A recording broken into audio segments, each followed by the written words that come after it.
I stood in the hospital waiting room in Duluth, watching my ex-husband's new wife sob into her phone, and I felt nothing. Not sympathy, not satisfaction, just the cold clarity of a well-executed campaign finally reaching its conversion point. Before I tell you what happened next, I should mention that if you want to hear how this all ends, you might want to follow this channel. Trust me, you'll want to know what she said when the doctor came out. Let me rewind to when I still believed in second chances. My name is Jenna Hartwell, and I've spent 15 years in marketing, building campaigns that turn data into desire, metrics into motion. I learned early that every audience has a pain point, every message has a half-life, and every brand promise eventually gets tested against reality. What I didn't know was that my marriage had already failed its A/B testing long before I noticed the results. Derek and I met in college, married at 24, had our daughter Lily at 26. For 8 years, I optimized our life the way I optimize campaigns. I tracked his preferences, adjusted my messaging, pivoted when engagement dropped. I was so busy refining the customer journey that I missed the moment he became someone else's target demographic. The divorce was civil. We agreed on joint custody, alternating weekends, major holidays split down the middle. Lily was 7 when we signed the papers, old enough to understand that mommy and daddy wouldn't live together anymore, young enough to believe it might not change everything else. I moved into a smaller house on the north side of Duluth, kept my job at North Point Marketing, and committed to making every other weekend count. Then Derek married Vanessa 6 months later. Vanessa was 32, blonde, worked in pharmaceutical sales, and had a smile that belonged on a whitening strip advertisement. She was warm to Lily during pickups, cordial to me, and I wanted to dislike her but couldn't quite justify it. Derek seemed happy. Lily reported that Vanessa made good pancakes. I told myself this was the mature outcome, the evolved modern family. The first emergency happened 3 weeks after their wedding. It was my custody weekend, a Saturday morning in October. I'd planned to take Lily to the pumpkin patch, maybe get cider and donuts, build a memory to compete with Vanessa's pancakes. My phone rang at 8 in the morning. Derek's voice was tight with concern. Vanessa's having a medical crisis. We're at the ER. I know it's your weekend, but I can't leave her, and Lily's scared. Can you take her for the day and we'll make it up next time? What do you say to that? I drove across town, picked up a tearful Lily from the hospital parking lot, and took her to the pumpkin patch like we'd planned. When I asked her what happened, she said Vanessa had felt dizzy and Daddy had been really worried. It seemed reasonable. People get dizzy. Emergencies happen. The second emergency was Thanksgiving, my year to have Lily for the long weekend. Vanessa had a severe allergic reaction to something at dinner. Derek called, apologetic but firm, and asked if Lily could come back a day early, because Vanessa was in observation, and Lily was upset seeing her so sick. The third was Christmas Eve. The fourth was my birthday weekend in January. The fifth was Valentine's weekend, which wasn't even a custody issue, but Derek called to cancel our planned dinner because Vanessa had been hospitalized with mysterious abdominal pain.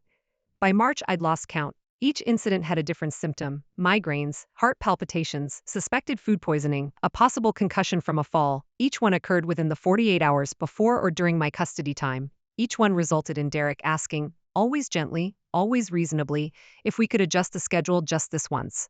In marketing, we call a pattern like that a trend. When you see the same behavior across multiple touchpoints, it's not coincidence, it's strategy. I started documenting. I'm a marketing director. Documentation is my native language. I created a spreadsheet with dates, stated reasons, actual custody time lost. By April, Vanessa had experienced 23 medical emergencies in 6 months. 21 of them occurred during my custody windows. The probability of that being random was statistically negligible, but documentation isn't proof of intent. It's just data. I needed the message behind the metrics. The answer came from a system I'd forgotten existed. Derek and I had shared a family calendar during our marriage, synced across our devices to coordinate Lily's activities, our work schedules, our lives. After the divorce, I created my own calendar, assumed he'd done the same. What I didn't realize was that his old tablet, the one he'd given to Lily to use for games and videos, was still logged into that original shared account. I discovered this on a Tuesday in late April when I opened my calendar app and saw an entry I hadn't created. V. Pharmacy pickup, reschedule. It was marked for that coming Saturday, my custody weekend. Below it, in a color-coded subcategory I'd never used, were dozens of other entries, all marked with a V, all aligned with precision against my custody dates. I scrolled back through months of entries. V. Call in sick. Derek reschedule pickup. V. ER visit. Keep L home. V. Migraine protocol. Cancel J weekend. Every emergency, every sudden illness, every urgent crisis that had pulled Lily away from me had been scheduled in advance, color-coded and time-stamped like a content calendar. She had planned them, all of them, 23 crises, orchestrated with the care of a product launch timeline. I sat at my kitchen table, looking at the glowing screen, and felt something shift in my chest. Not rage, though that would have been understandable. Not even hurt, though that was certainly threaded through it. What I felt was recognition. I was looking at a competitor's strategy, fully exposed, and now I knew exactly what I was up against. In marketing, we have a principle: never let your opponent know you've seen their playbook. The moment they know, they change tactics. So I didn't confront Derek. I didn't call a lawyer. I didn't send a screenshot with a triumphant message. I did what I do best. I gathered data. I went back to the hospital records, requested copies under my rights as Lily's parent for every ER visit that had involved her presence. I pulled phone records, showing the timing of Derek's calls to me against the timestamps of the calendar entries. I documented every makeup custody day I'd been promised and never received, every holiday adjusted, every weekend shortened. Then I did something that felt slightly invasive but entirely necessary. I started tracking Vanessa's social media with the thoroughness of a competitive analysis. Her Instagram showed a woman who worked out 5 times a week, who posted photos from wine bars and hiking trails, who seemed to suffer none of the debilitating health crises that plagued her during my custody windows. Her Facebook showed check-ins at restaurants on the same evenings she'd supposedly been too ill to be around Lily.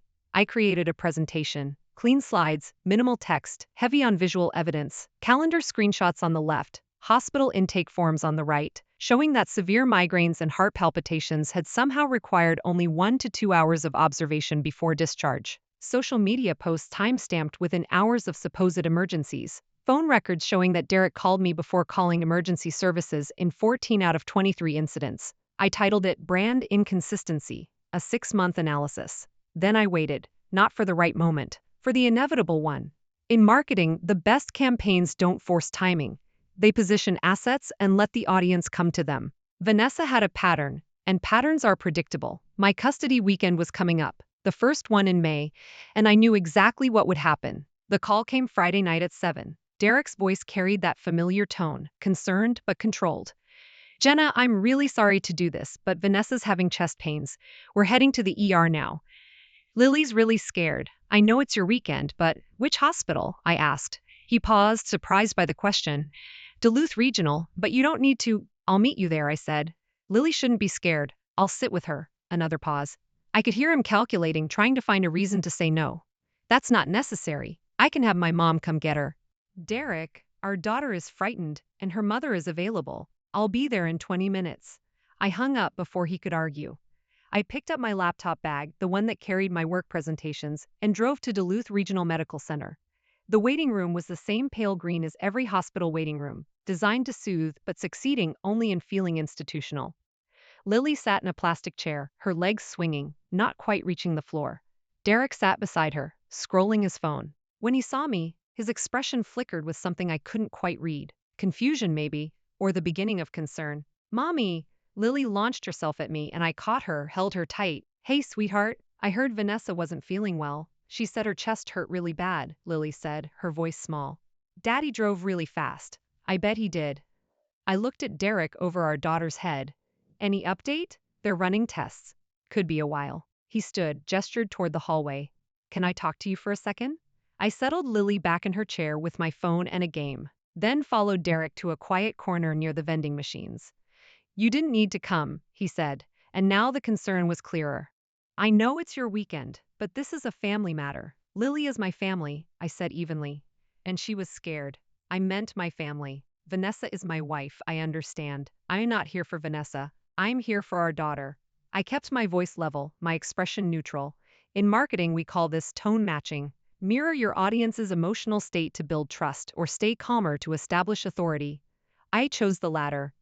Derek looked like he wanted to say more, but a nurse appeared in the doorway, calling for family of Vanessa Hart. He glanced between me and Lily, then walked toward the nurse. I returned to my daughter. We waited for 90 minutes.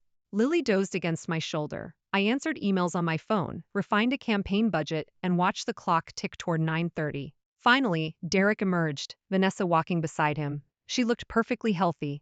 Not pale, not shaky, not like someone who'd just experienced chest pains severe enough to warrant an emergency room visit. Her makeup was still flawless, her hair still smooth. She saw me and her smile was warm, apologetic. "Jenna, I'm so sorry we disrupted your weekend." "False alarm, thank goodness. Just a panic attack. I'm glad you're all right," I said, And I meant it in the way you mean, polite phrases that carry no emotional weight. We should get Lily home, Derek said, already reaching for our daughter. Actually, I said, since I'm already here and it's my custody weekend, why don't I just take her now? Save you the trouble of coordinating a pickup tomorrow. Vanessa's smile tightened almost imperceptibly. She's already in her pajamas at our place. Her stuffed animals, her routine. It might be disruptive to move her tonight. She's wearing jeans, I observed. And her overnight bag is always packed for transitions. Lily, do you want to come to Mommy's tonight?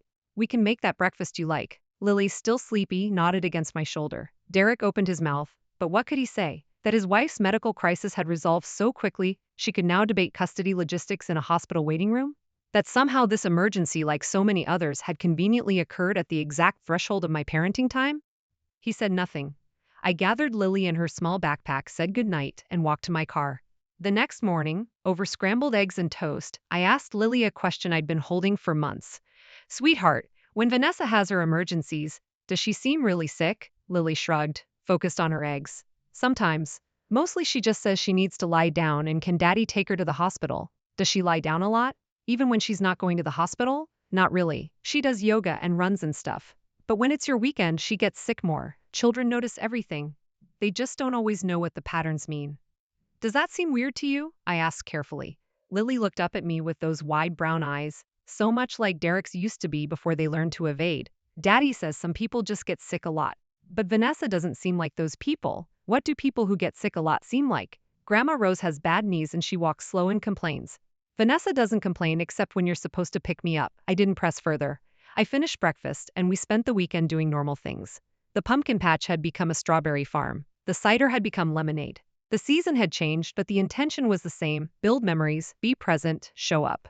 Monday morning, I called my lawyer. Her name was Diane Kowalski, and she'd handled my divorce with efficient compassion. I explained the situation, sent her the presentation I'd built, and waited while she reviewed it. This is either very clever manipulation or very real health problems, Diane said finally. A judge will need more than a calendar and social media posts.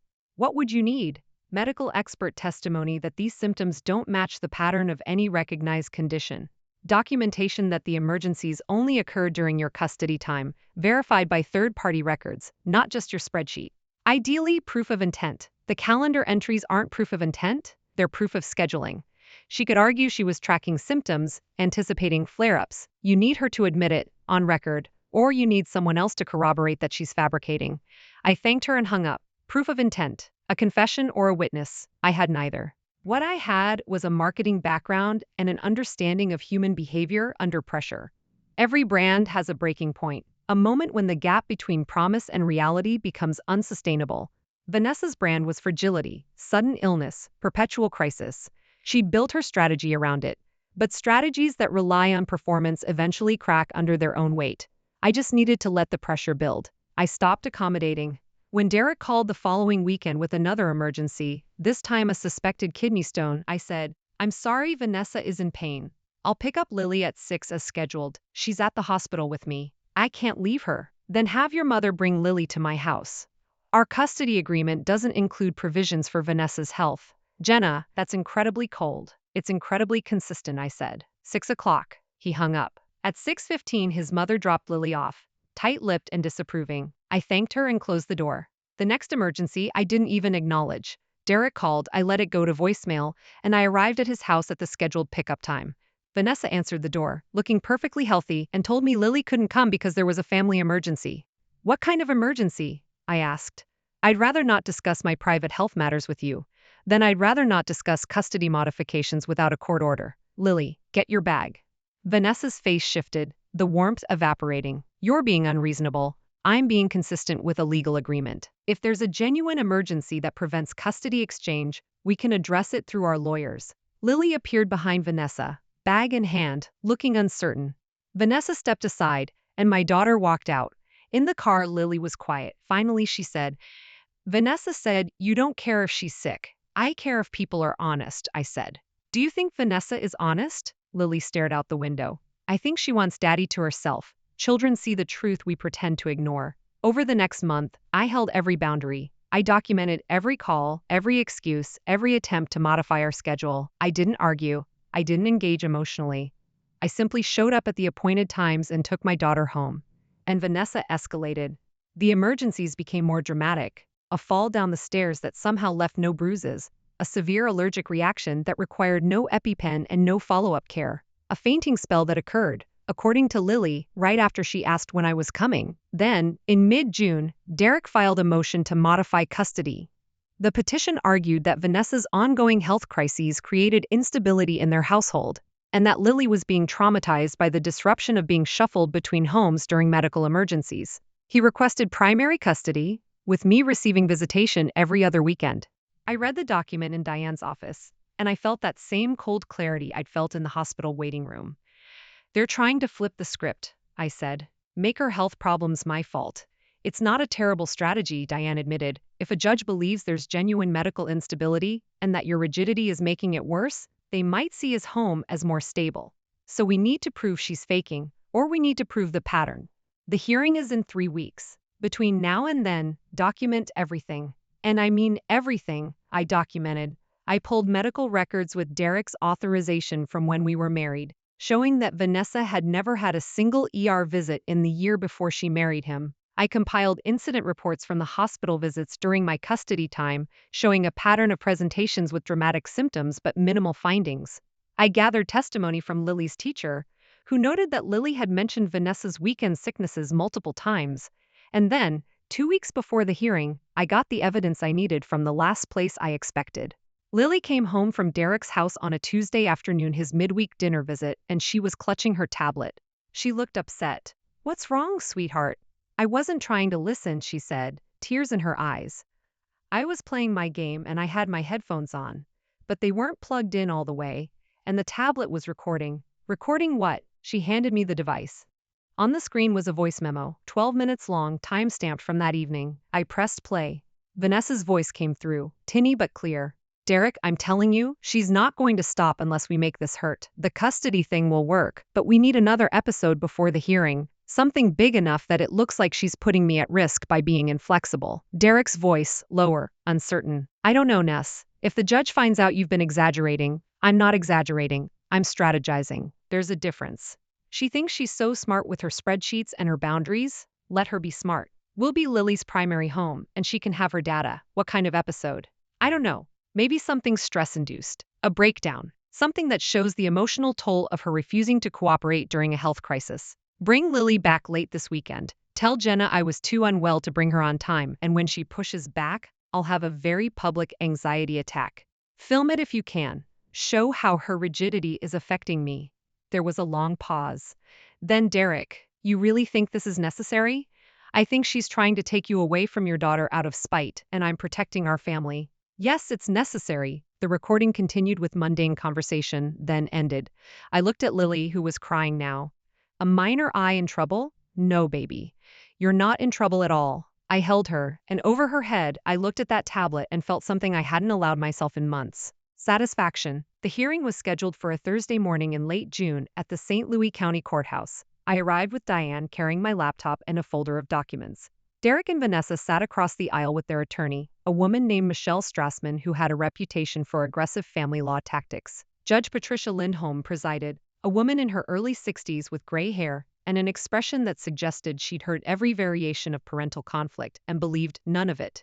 Derek's attorney presented first. She painted a picture of a devoted father whose new wife suffered from a constellation of stress-related health issues, exacerbated by my inflexibility and hostility. She introduced medical records from Vanessa's ER visits, testimony from Derek about how frightened Lily became during the emergencies, and a statement from Vanessa herself describing the toll the custody conflict had taken on her well-being. Vanessa took the stand and delivered a performance worthy of a prestige drama. She described migraines so severe she couldn't see, panic attacks that left her gasping, a fall that could have been catastrophic. She wiped her eyes when she spoke about how much she loved Lily, how she only wanted stability for the family, how my refusal to accommodate medical emergencies had created unbearable tension. "I understand Jenna's desire to maintain her time with Lily," Vanessa said, her voice trembling. "But when I'm in genuine distress, and she won't even consider flexibility, it makes me feel like she values a schedule over a child's well-being." Judge Lindholm watched her carefully, expression neutral. Then it was our turn. Diane called me to the stand. We walked through the timeline methodically. the 23 emergencies in 6 months. The pattern of incidents occurring exclusively during my custody windows. The social media posts showing vigorous health hours after supposed crises.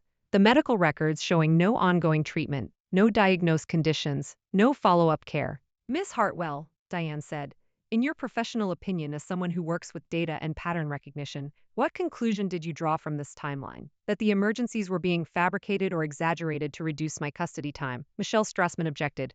Speculation. Miss Hartwell has no medical expertise. Sustained. Judge Lindholm said. Miss Hartwell, stick to facts you can verify. Diane nodded. Let's talk about verification. Do you have any evidence beyond circumstantial pattern analysis? I do. I opened my laptop. Diane had already submitted the recording to the court, but now I played it aloud in the courtroom. Vanessa's voice filled the space, bright and strategic, planning her next performance. Derek's voice, complicit and uncertain.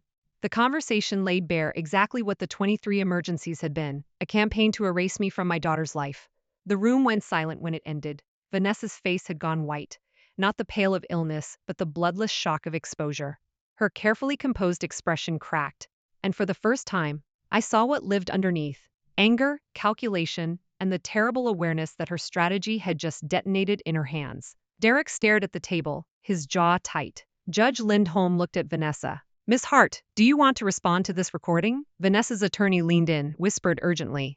Vanessa shook her head, then spoke, her voice smaller now. It sounds worse than it was. I was venting.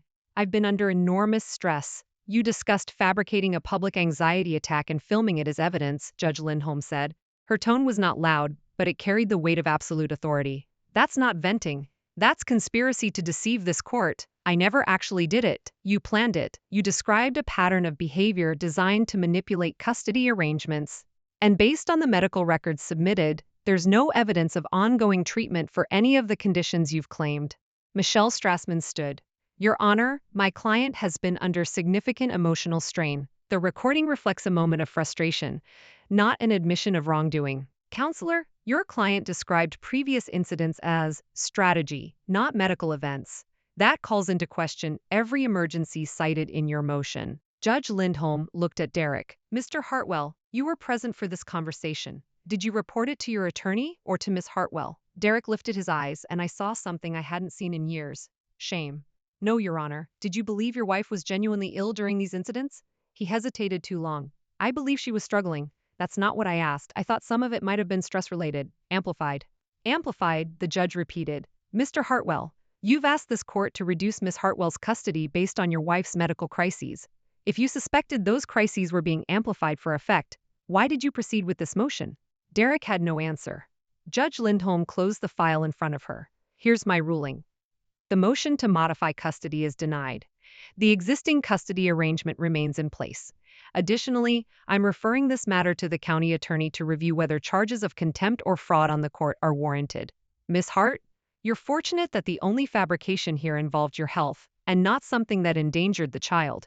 But make no mistake, if I see another emergency that disrupts this custody schedule without genuine medical documentation, I will hold you personally accountable. She looked at me. Miss Hartwell, you'll continue with your current schedule. If there are any further issues, document them and return to this court. The gavel came down. We stood.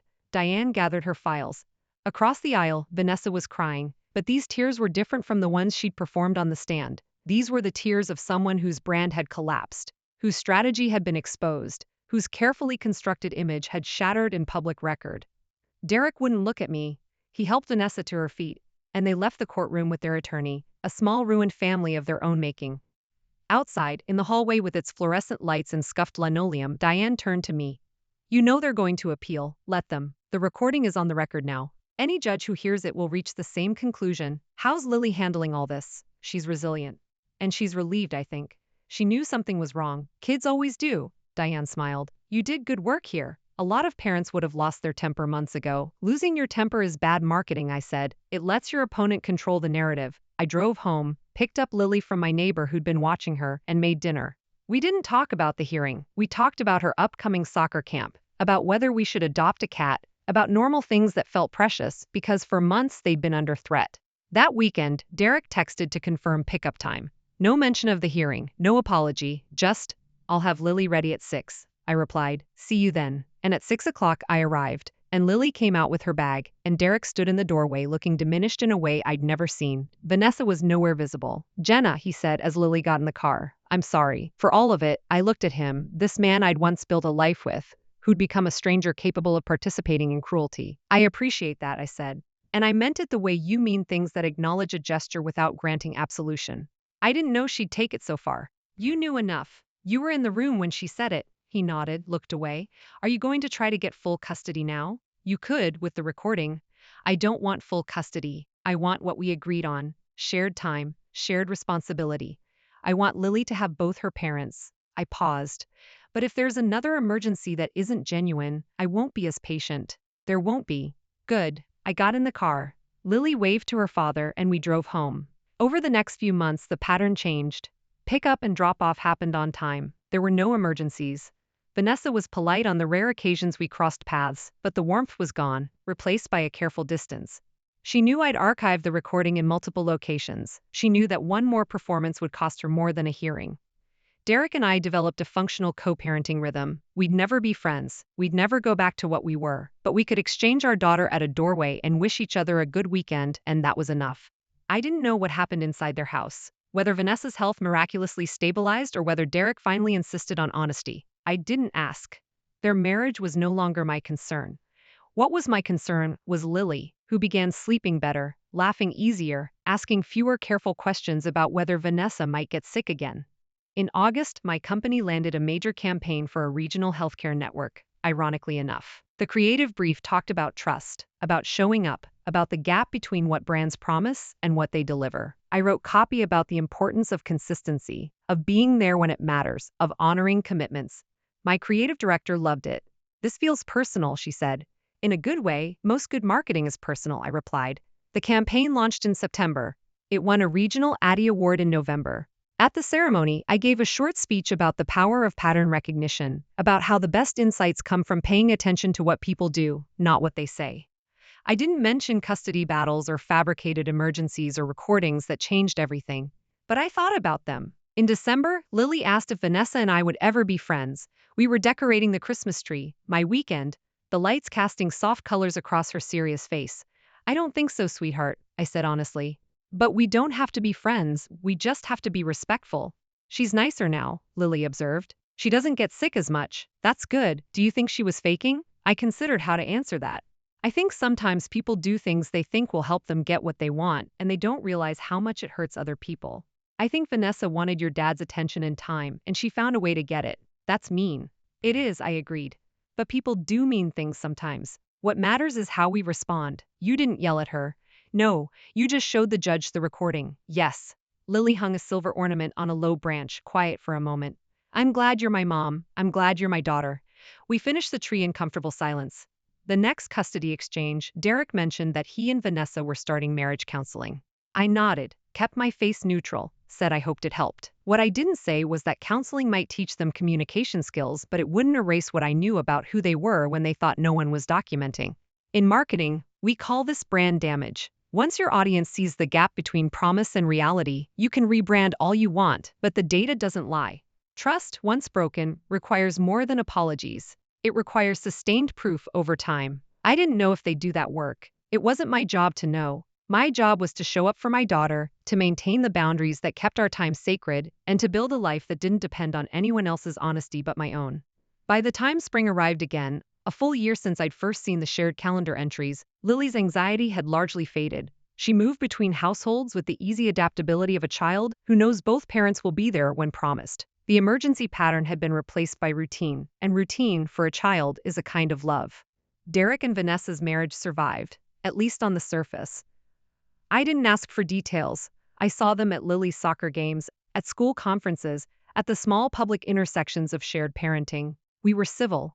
We coordinated schedules. We did what divorced parents do when they've decided to prioritize function over feeling. But I never forgot the 23 emergencies, the careful scheduling of crises, the willingness to use a child as leverage. I kept the recording backed up in 3 locations. I kept the spreadsheet updated, even though no new entries appeared. In marketing, we call this competitive intelligence. You never stop tracking your opponent, even when the campaign seems to have ended. Because the truth about patterns is this: they can pause, but they rarely disappear entirely. People are who they are. strategy reveals character, and character, under pressure, tends to revert to type. I hoped I was wrong. For Lily's sake, I hoped Vanessa had learned something from the exposure, from the judge's warning, from the collapse of her carefully planned performance. But I didn't count on it. What I counted on was myself. My ability to recognize patterns, my willingness to document, my commitment to showing up, to holding boundaries, to being the parent who could be trusted to keep promises. In June, a full year after the hearing, Diane called to let me know the county attorney had declined to pursue charges against Vanessa. Not enough evidence of material harm to the child, she explained. And the judge's warning on the record is considered sufficient deterrent. So, she gets away with it, I said. She lost the custody modification. She got publicly called out in court. Her credibility is in your daughter's file permanently. That's not nothing. It's not justice. No, Diane agreed. But it's resolution. Sometimes that's what we get. I thanked her and hung up. She was right, of course. The legal system wasn't designed to punish every cruelty, only the ones that met specific thresholds of harm. What Vanessa had done was manipulative, calculated, and corrosive, but it hadn't physically endangered Lily.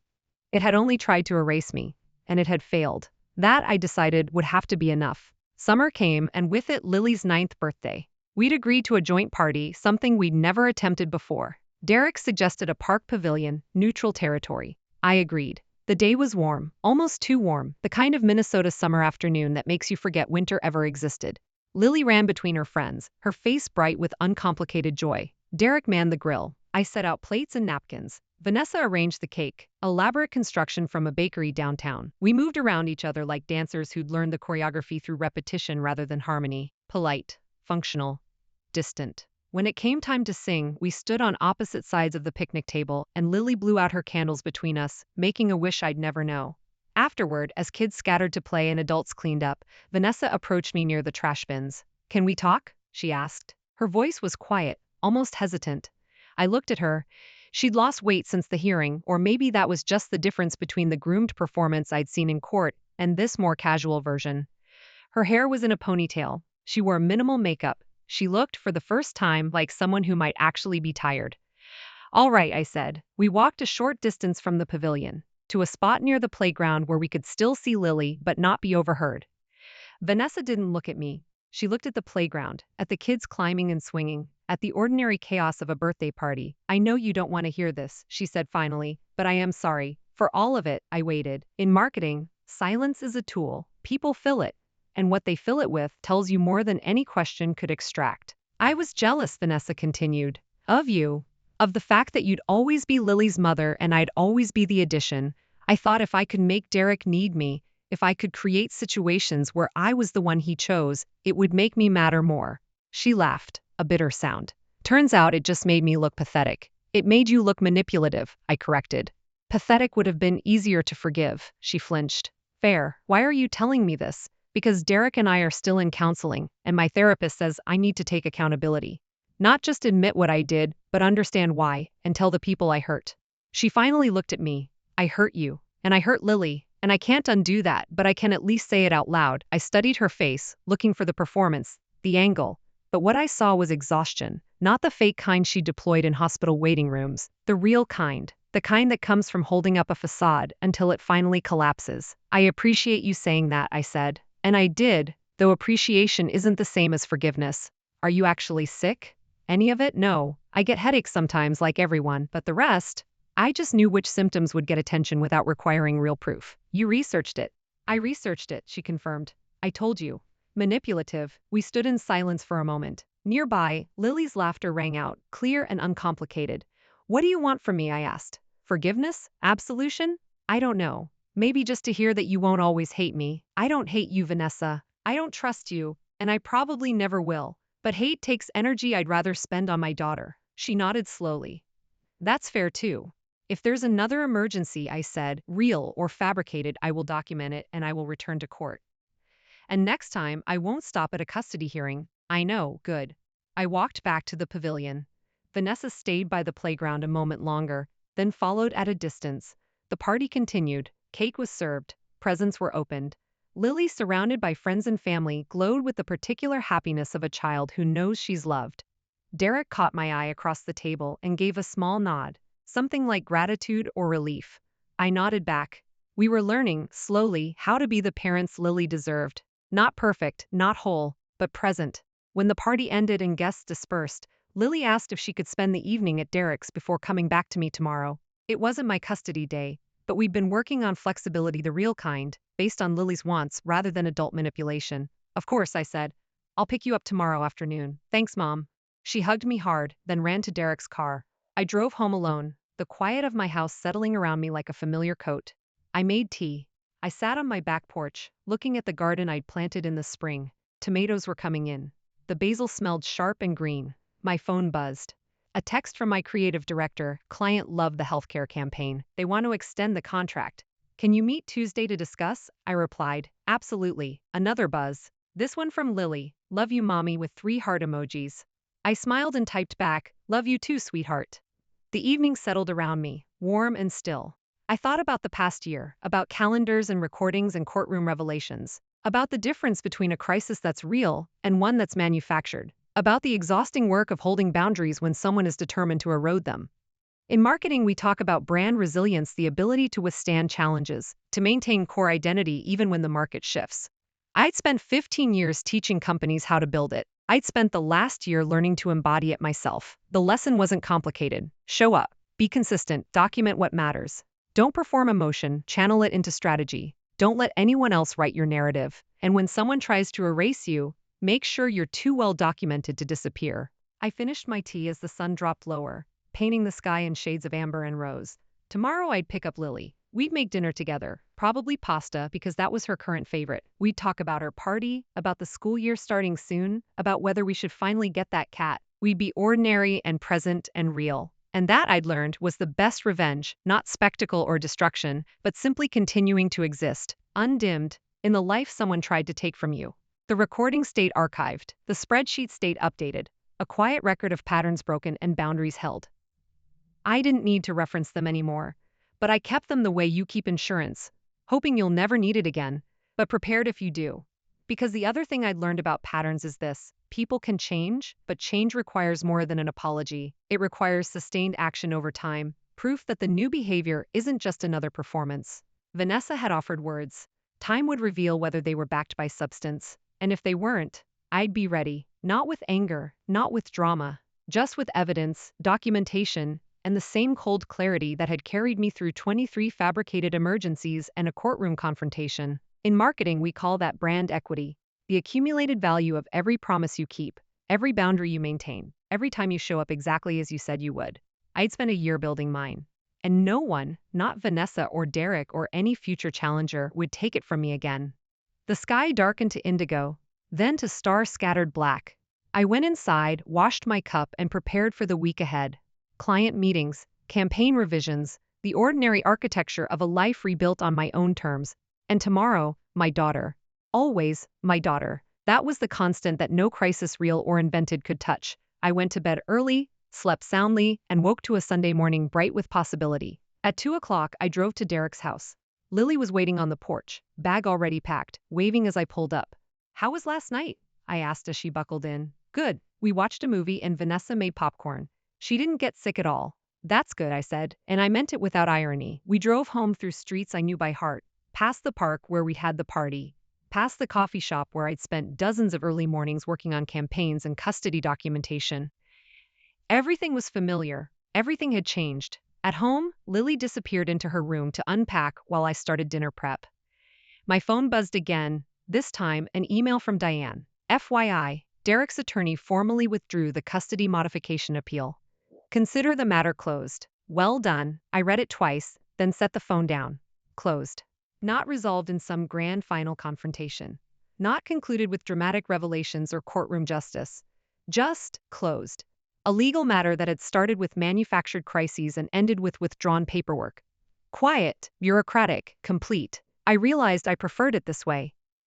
The recording had been my moment of spectacle, the evidence displayed for a judge and transcribed into official record.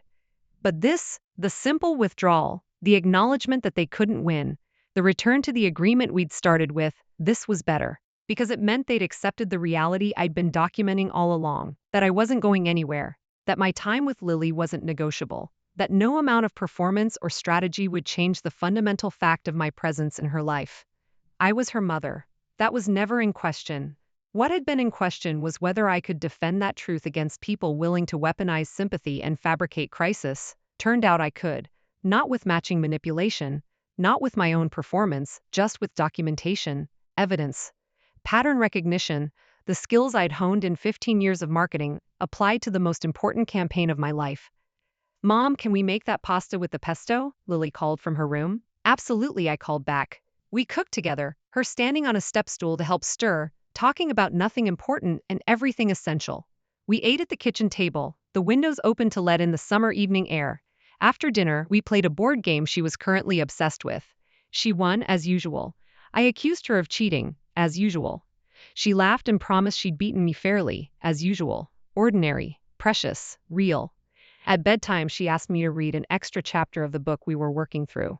I agreed, settled beside her, and read about fictional children having fictional adventures, nothing like the quiet war we'd just survived. When I finished, she was already drowsy. "Mom?" she murmured. "Yeah, sweetheart, I'm glad things are normal again." I smoothed her hair back from her forehead. "Me too. Do you think they'll stay normal?" "I think we'll do our best to keep them that way." She nodded, satisfied, and closed her eyes. I stayed a moment longer, watching her breathe. This person I'd fought for without her fully knowing the scope of the battle. Then I turned off her light and went to my own room. I didn't think about Vanessa or Derek or custody schedules. I thought about the healthcare campaign launching next month, about the fall marketing calendar, about whether I should finally take that vacation Lily had been asking about. I thought about the future, not the past. And that, I realized, was how you know you've really won. Not when the other side admits defeat, when you stop needing them to. 3 months later, in early fall, I ran into Vanessa at Lily's school open house. We'd successfully avoided direct interaction since the birthday party, but the school gymnasium was small and the fourth grade classroom stations were arranged in a circle that made evasion impossible. She saw me at the same moment I saw her. For a fraction of a second, something like panic crossed her face. Then it smoothed into careful neutrality. "Jenna," she said. "Vanessa." We stood near a display of student artwork, neither of us actually looking at the construction paper collages Lily's class had made about their summer vacations. "How have you been?" she asked, and it sounded like a genuine question rather than a social formula. "Busy. Work's been good. You?" "Same. Work. Therapy. The usual. Still in counseling?" "Yes, both of us." She paused. "It helps." "Good." We stood in awkward silence. Around us, other parents chatted and laughed, navigating the social choreography of elementary school events with ease we couldn't quite manage. "I meant what I said," Vanessa said quietly. "At the party.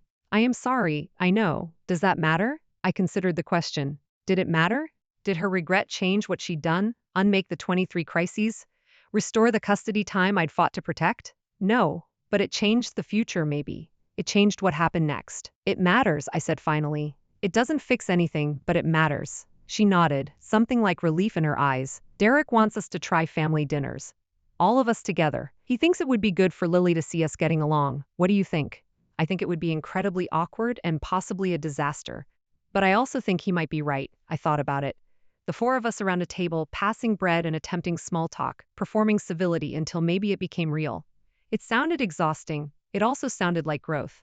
"Let's start small," I said. "Maybe a coffee. Just the adults. See if we can manage an hour before we commit to a whole meal." Vanessa's surprise was visible. "You'd be willing to do that?" "For Lily, I'd be willing to try. Not for me." "No," I said honestly. "Not for you." She smiled. "A small, sad thing. Fair." We exchanged numbers we'd had each other's from before, but had both deleted them in the aftermath of the hearing. We agreed to text about scheduling. We parted with tentative nods and returned to our separate orbits around Lily's education. I didn't know if we'd actually follow through.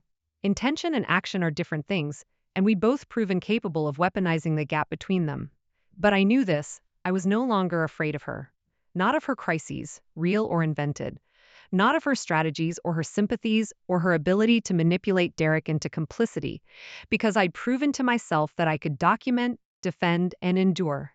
And that knowledge was armor nothing could penetrate. The coffee meeting happened 3 weeks later, at a neutral cafe downtown. We sat across from each other with lattes neither of us drank much of, and we talked about Lily, her soccer team, her struggles with math homework, her current obsession with marine biology. We didn't talk about the hearing. We didn't talk about the recording. We didn't apologize or accuse or perform. We just talked. It was stiff and uncomfortable and occasionally painful. It was also, unmistakably, progress. She asks about you sometimes, I admitted. Whether you're okay, whether you're still sick. Vanessa winced. What do you tell her? That you're doing better. That grown-ups sometimes struggle with things and that it's not her job to fix it. Thank you. I'm not doing it for you. I'm doing it because she deserves to feel secure in both homes. I know, but still. Thank you. We finished our coffee. We agreed to try again in a month. We parted outside the cafe with something that wasn't quite friendship, but wasn't active hostility either. It was, I supposed, what détente looked like. And it was enough. That night, I told Lily I'd had coffee with Vanessa. Did you fight? She asked immediately. No. We talked about you mostly. That sounds boring, I laughed. It was a little boring. But boring is good sometimes, she considered this. I'm glad you're not mad anymore. I didn't say I wasn't mad. I said we didn't fight. What's the difference? The difference is I can be mad about something someone did and still be civil to them. Mad doesn't mean I have to be mean. She absorbed this, nodding slowly. That makes sense. Being an adult is mostly learning how to be mad without being mean, I said. It's harder than it sounds. You're good at it. I've had practice. We moved on to other topics. Her book report due Friday. Whether we should make tacos or stir fry for dinner. The conversation about Vanessa faded into the background. Just another piece of the landscape we were learning to navigate together. And that, I thought, was exactly how it should be. Not absent, not consuming, just present, manageable, part of the complicated ecosystem of our blended, fractured, healing family. Winter came. Custody exchanges continued without incident. The emergencies stayed gone. Vanessa and I had coffee twice more, each time slightly less awkward than the last. Derek and I developed an almost friendly co-parenting relationship, built on mutual respect for boundaries and shared commitment to Lily's well-being. It wasn't the family I'd imagined when I married him 15 years ago, but it was functional, honest, and sustainable. And those qualities I'd learned mattered more than the fantasy. 1 year after the hearing, almost to the day, my healthcare campaign won a national advertising award. The recognition came with a significant bonus and an offer to present at an industry conference in Denver. I accepted both. At the award ceremony, I gave a speech about the campaign's success. I talked about authenticity in healthcare marketing, about the importance of showing up consistently, about how trust is built through sustained proof, rather than dramatic promises. I didn't mention custody battles or fabricated emergencies, but I thought about them. And I knew that every word I spoke about brand integrity had been learned not in a conference room, but in a courtroom. Not from a client brief, but from a daughter's quiet question about why Vanessa got sick so often on my weekends. The best lessons always come from the hardest classrooms. Afterward, colleagues congratulated me. My creative director hugged me and said she'd always known I had it in me. The client representatives talked about extending our contract for another campaign cycle. I smiled and thanked them, and meant it. And later, alone in my hotel room, I called Lily to say goodnight. How was your day, sweetheart? Good. Vanessa helped me with my science project. We made a volcano. That sounds fun. It was. She said you used to do science projects too when you were my age. I did. I was terrible at them. Lily giggled. She said that too. I smiled. Vanessa and I, finding common ground in my childhood incompetence at science fairs. Progress came in strange shapes. I love you, Lily. Love you too, Mom. Congratulations on your award. Thank you, baby. See you tomorrow. I hung up and sat in the quiet hotel room, looking out at Denver's lights scattered across the darkness. I thought about the recording, archived and unused for over a year now. I thought about the spreadsheet, gathering digital dust. I thought about all the armor I'd built, the documentation and evidence and pattern recognition, and I realized I didn't need it anymore. Not because the threat was gone, people don't change that fundamentally, that fast, but because I changed. I knew what I was capable of defending. I knew my own resilience, my own capacity to document and endure and emerge intact. And that knowledge was better than any evidence file. Trust people's patterns? Yes. But trust your own strength more. That was the wisdom I'd carry forward. Not just in marketing campaigns, in everything. I slept well that night and flew home the next morning to my daughter, my work, and the life I'd fought to keep. Ordinary, hard-won, mine.